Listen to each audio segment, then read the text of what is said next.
Okay, hello everyone.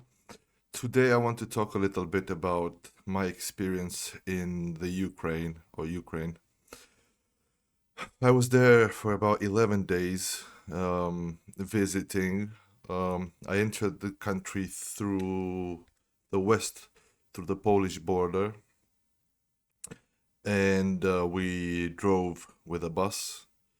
We rode on a bus until Kiev, going through a a few cities. We did a few stops. I think in the town of Rivne was one stop, and the other one was in the town of Vinica, if I remember correctly. Let me check a map. Uh,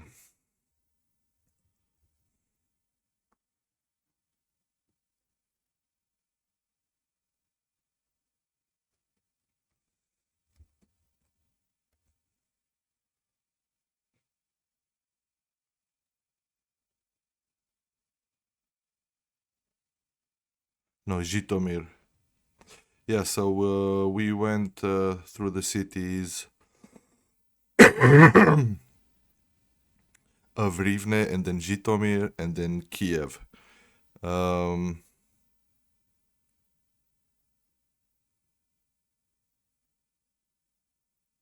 when we left Ukraine, we went to Vinica, and from Vinica to the north of Moldova, and from Moldova to Chisinau.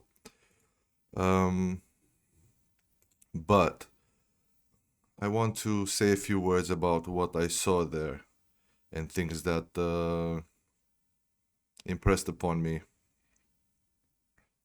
In the morning, when we stopped first in the town of Rivne and then in the town of Zhitomir, we stopped in the bus station, and you could see. Separate from the people that were coming and going to the bus station, taking buses to go to other cities or outside the country or to go to Kiev. You could see soldiers coming and going with their backpacks, going to different destinations on the front line, I suppose. But you could definitely see military activity. Um, they were just normal people, that were called to duty, dressed in camouflage soldiers' clothes and with backpacks, which I assume were the stuff that they needed to do their military activity. Same thing when we arrived in the bus station. There was a big bus station in Kiev, close to the train station. You could also see soldiers coming and going amongst the normal civilian travelers. And I took a taxi to the part of Kiev which I lived in, and that very evening I went to the city center to view it for the first time. And what struck me first of all about Kiev, especially in comparison to Warsaw, um, that it struck me that Kiev was a little poorer. You could see that the buildings were not as well maintained as in Warsaw. There was not so much investment. But that being said, I could see a lot of potential in Kiev. It's a very big city, one of the biggest cities in Europe, as in surface size. It's probably as big, or maybe a little bit bigger than London. But obviously, population is not as big as London. I would assume population in Kiev is somewhere close to 4 million people now, which is a lot of people, of course. Um, but given that it's the same size as London, it's not so much densely populated as London, which I think is a good thing. Um, it's it's therefore a gigantic city. It's humongous, and it's a very beautiful city compared to what I was expecting. Actually, I was expecting a very run down Soviet style city, which it is in some parts Soviet style. In a lot of parts, the apartment buildings, of course, they are old and Soviet. Um, but it's not as run down as I thought it was going to be. There's a lot of new buildings in Kiev. City center looks nice. The city is very clean. The metro, the underground is also very clean. People, although they are not as rich as in the West, not even close. Ukraine is one of the poorest countries in Europe, but you can see that, of course, there's rich people in Kiev, but most of the people, even though they're not rich, you could all see them nicely dressed with good-looking, clean clothes. Uh, so you can see that people, they have a decency standard. They try to look decent um, in their everyday life. And when you walk around, I swear to God that you feel that you're in a more beautiful city and with better looking, more decently dressed, uh, good looking people than many of the big cities in the West. And you definitely, even though Kiev is at war, Ukraine is at war, and Kiev is still being shelled by Russian rockets. This is a strange feeling, but it does feel a lot safer than a lot of the cities in the West. You just feel safer walking down the street. You because there's no strange people from strange cultures that you have to be afraid of, or even there's no homegrown people that you have to be afraid of, like there are in many cities in the West. You can see in London the but not only London, other big cities in the UK, the number of stabbings and the numbers of theft and gang activity and all this bullshit. I didn't feel in Kiev at all, even 1 minute. I didn't feel unsafe. Well, that would be a lie. I did feel unsafe when the sirens, start blaring, and in the middle of the night, when the Russians bombed the city. Yes, I did feel unsafe. But other than that, I mean, just in the middle of the day, walking around in the city, you feel a lot more safe than a lot of these cities in the West. Um, I went to the city center. I saw in some of the biggest squares in the city center in Kiev, there are monuments dedicated to the soldiers, the heroes who have fallen defending Ukraine.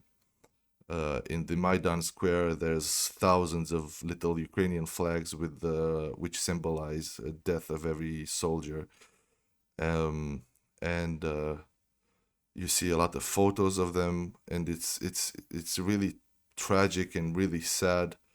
And in some other squares, you see these big panels with big photos of these soldiers, and with their birth date and death date, and with a few paragraphs about their life and their activity and who they were and what they did. And a lot of these soldiers, you can see their ages. They were literally children, really. When someone is dead at 18 or 19 or 20 or 21 or 22, they're still young kids. They didn't get to experience a lot of life. I mean, I'm 36 now, going on 37, and I actually feel like I'm just starting in life. And to see so many young people killed by Russia's invasion is really tragic. It's sad. Even though you say yes, it's glorious that they died protecting the freedom and independence of their own country, it's still a tragic thing to see. It's a waste of life. It's a it's really a waste of God's creation. These young men had such a long life ahead of them. They had dreams, they had plans, they had families, they had girlfriends or wives, and it was all taken away from them because a maniac in Russia feels like he's entitled to conquer other people's countries. It's really tragic. It's really tragic, and that's why I feel that we, the rest of us in the civilized world, have to do everything that we can to help the Ukrainians fight this barbarity, this murderous tyrant. We need to help them defeat the Russian invasion. And it's very important because only when the Russians see that they will have nothing to gain by invading other countries, in fact, they have a lot more to lose, only then will they stop doing it. That's why Russia has to lose this war and Ukraine has to win it. Because the opposite is, and which I don't believe for 1 minute that it will happen, but the opposite is if we do not stand up for Western civilization, if we do not stand up for defending freedom, for defending human dignity, for defending the right of peoples to live freely in their homeland and under their own sovereignty, if we do not defend the international rules-based system that we managed to achieve after victory over the Nazis in the Second World War, then it will be a signal for all the tyrants of the world that barbarity is permitted and rewarded, and we cannot have that. I traveled extensively in Kiev, went to most of its tourist attractions. One of the first beautiful things I've seen, yes, I've seen the Maidan Square, which was the center of many of the most important events in Ukraine's history, recent history, with the Orange Revolution, the Color Revolution, and with the Revolution of Dignity in 2014. I remember watching reports on YouTube day to day and videos of what was happening when I was younger.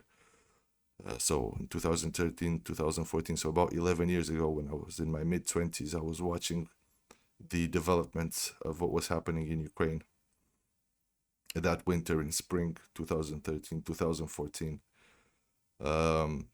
And when the special troops of former President Yanukovych started to shoot at the protesters and murder them, I really had chills because being brought up in Romania and having seen what the Romanian Revolution did to my countrymen, about 1,500 of them were shot to death for no purpose, no reason, just to create a diversion for the second-tier communists to take over the power.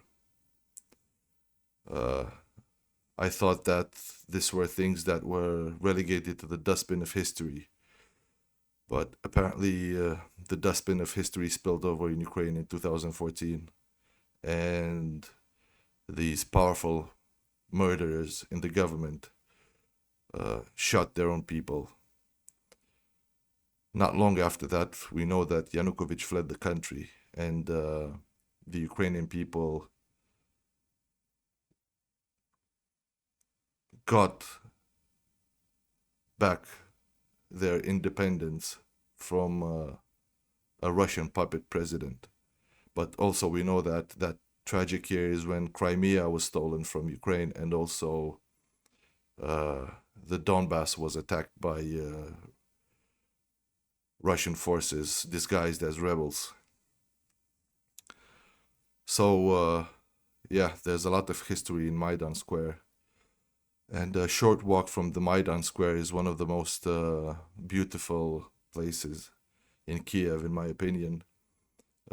You walk to a nice viewing point above the Dnipro River. And it's a bit, I don't know how to say, funny or Maybe it is strange that just before you get to that particular viewing point over the Dnieper River and the other side of Kiev, you walk under a arch which is was considered the friendship arch with Russia. Obviously, there is no such friendship anymore.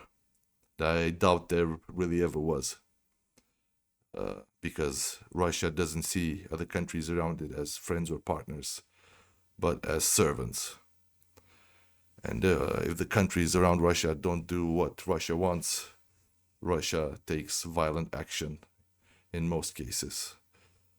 Um, so yeah, that was one of the most beautiful places I have seen in Kiev. There's a beautiful viewing point uh, where you get a awesome view over the river Dnipro, which is a huge river. It's about a mile wide in that particular part of Kiev.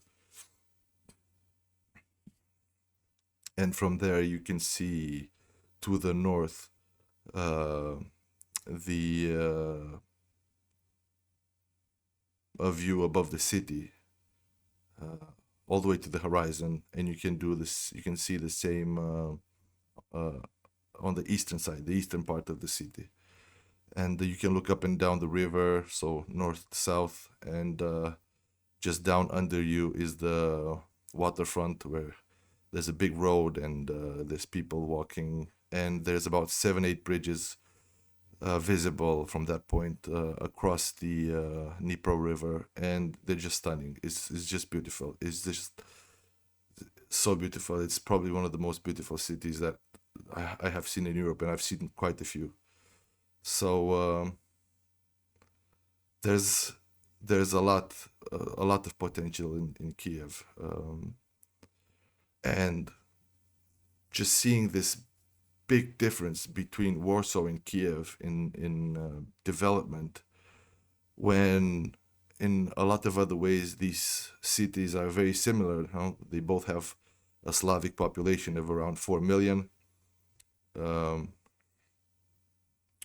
they are both very big. The population of both cities is very cultured and very educated. So really, there's no reason that Kiev couldn't be as prosperous as Warsaw, and I think it will after this war stops and Ukraine gets real security guarantees.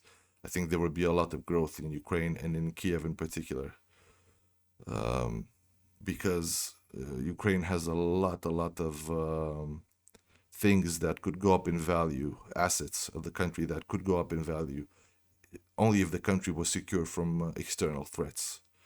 Property would probably double or triple. Agricultural land as well would go very high in price because it's very good quality agricultural land. They have very good energy resources that could be exploited. They have obviously the construction boom. With construction will boom, and it will attract a lot of investors. Just rebuilding a lot of the things that were destroyed. And speaking of destroyed things, yes, there are buildings and unfortunately even apartment buildings that were destroyed or damaged by drones and rockets. One night that I was there was the biggest attack of rockets and drones uh, that Russia ever did from the beginning of the full scale invasion in 2022. So that was about 850 drones and 50 rockets or something like that. It was just a huge number. And even though the Ukrainians got better and better at taking them down, they manage about 80 to 90% of to take them down, which is quite an impressive figure. But that still leaves you with about 10-20% of missiles that make contact with the ground, and some of them still kill innocent people. That night that I was there, a young mother with her young 1 year old baby were murdered, and another 44 people were gravely injured when the rocket struck an apartment building in the middle of the night. And it's a very strange feeling to go to sleep hearing sirens, because the sirens, they go on almost every night. This is to keep the pressure on the Ukrainian people and to not let them rest. But the people in Kiev and actually in the rest of Ukraine have gotten used to this, and they just disregard the sirens, because if you had to go to a shelter every time there was an alarm, a siren, then you'd have no life, because they are in the middle of the day a few times a day, and almost without fail, pretty much every night. They start 12 o'clock at night until 5 in the morning. There's sirens and the warnings of rocket attacks. So people, they go to sleep just hoping that they're not going to be hit. And of course, to some unfortunate people, the tragedy happens.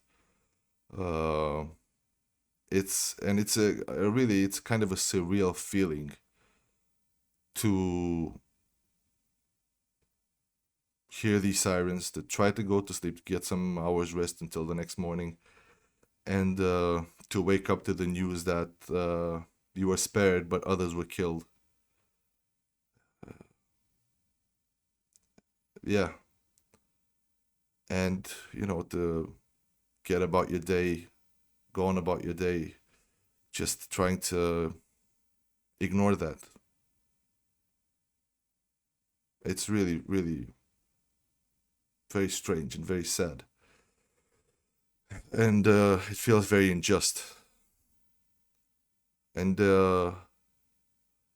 if you live through that, if you hear the sound of Shahed drones outside your window,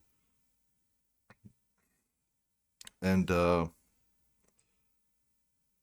immediately you try to ascertain if the noise from that drone engine is getting louder or less loud, to try to determine if that drone comes towards you or not. It's a strange, strange feeling of fear, and I don't know. I don't know what other word to use. Yes, it's fear, but it's also, I think, a disgust at the complete stupidity of it, of the waste of human life. I mean, who does this? They just try to murder innocent people for no reason at all. It's and it doesn't matter that the Russians all the time, when they ask, they say we don't target civilians, because we know they do. I mean, I've seen it with my own eyes. I've seen the buildings bombed, and I've seen the damage from the drones, and so many innocent dead people. And if you live through that, if you experience it firsthand, you really start to have no tolerance of these people in the Western media who make excuses for Putin and for his barbaric behavior. People like Tucker Carlson and others, but him mainly. Um, yeah, but going back to Kiev, Kiev has a lot of things going for itself. It has a very beautiful and historic city center. The people are nice and friendly. The food is very good and cheap still. Um, there's so many tourist attractions to see. Uh, you have nice, good quality museums. The Kanenko Museum was very nice. The National Gallery was nice, even though half of it, the upper part, was closed because obviously they were afraid of damage from drones. Um, you have very beautiful monasteries. I think I visited about 4 or 5 of them. Um, you have a hugely impressive monument of the motherland, a defender of the motherland. It's this huge statue of this woman holding a sword and a shield, and the shield used to have the hammer and sickle of the communists, but the Ukrainians, since this war started, have removed the hammer and sickle, and they put the Ukrainian trident on it, and it looks very beautiful. And it's just a symbol of Ukraine's resistance to this murderous invasion and proud defiance. And I was one person that thought that the Ukrainians would not last more than 3 weeks and the beginning of the war. But I was hugely impressed with the way Ukrainians responded, with their bravery, with their intelligence, with their fighting spirit. And I still am impressed about what Ukraine has managed to achieve in the face of such a big and powerful opponent. And I have seen the vehicles in which, if you remember those big columns in the beginning of the war, with which the Russians tried to attack Kiev, and they were mostly all of them destroyed by the Ukrainians. Some of those they have kept in some parts of Kiev. I think a few of them in front of the Ministry of Defense, and a few of them in front of the military museum, if I'm not mistaken, with the Defender of the Motherland. And you can see some of this Russian equipment destroyed by the Ukrainians. And also you can see some clothing and documents that were worn by the invading Russian soldiers. And yes, I have no sympathy for invaders of a country, but it was hard not to feel sad when I was looking at their photos and their IDs. You know, these were young Russian people who also, you know, maybe they had a life ahead of them, but instead of living a peaceful life, a prosperous life, they were sent by their dictator, Putin, to die in Ukraine. And Putin, he doesn't care how many of his countrymen die, as we have seen already. Casualty levels on the Russian side are more than 1 million of dead and badly wounded. But still, Putin, he really doesn't care about his own people. It's a way of thinking that shows that the man has really no humanity. Yeah, just zero sympathy for human suffering. And this reminds me of this fellow right here. Yeah, this one, Mao. You can see him. One of the biggest bastards in history. Yeah, and it's probably the same way of thinking. So yeah, I was left with the impression that Ukraine will not be defeated. Ukraine will manage to defend itself and keep its dignity and its territorial integrity, and it will only grow stronger, especially when the peace deal happens between or ceasefire or whatever you may call it between the invading Russians and the defending Ukrainians. Um, and after Ukraine will get security guarantees from the West, even if partial, even if, let's say, Western troops move into Western Ukraine, it will still be help towards the Ukrainians to stabilize their front lines and to make their army so strong that it cannot be challenged by the Russians again.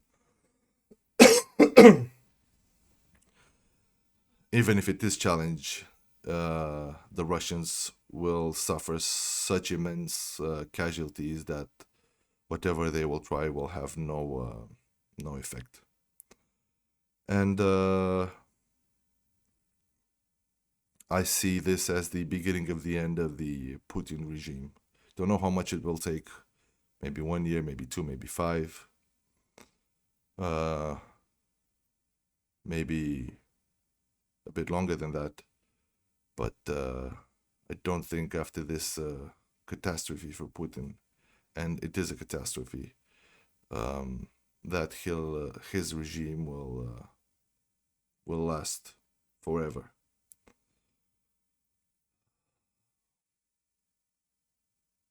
There has been a clear dividing line between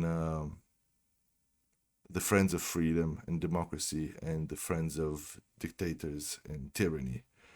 This war has forced this dividing line. If you want to be on the side of evil, like Russia, or dictatorship, like China, and totalitarianism, like North Korea, I mean, they're all totalitarian dictatorships. One worse than the other. Of course, North Korea is worse than China and worse than Russia.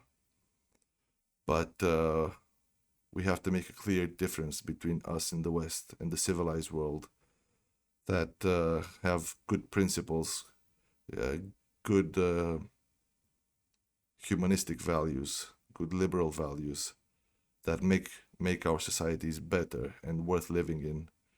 And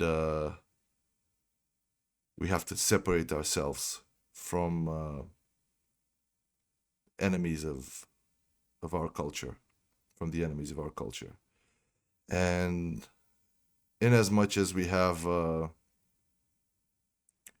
extreme left lunatics in Europe, and we need to isolate them just as much as we need to isolate people that flirt with totalitarianism and murder people like Viktor Orban or Robert Fico that think there's nothing wrong with doing business with people that murder our fellow Europeans, murder innocent people in their countries. This should be intolerable to us in the civilized world. Should be intolerable to anyone who has a degree of respect for humanity and for human dignity. I think I'm going to stop here. This video is about 30 minutes long already, but thank you for your attention, and we'll see you next time. Okay, have a good day.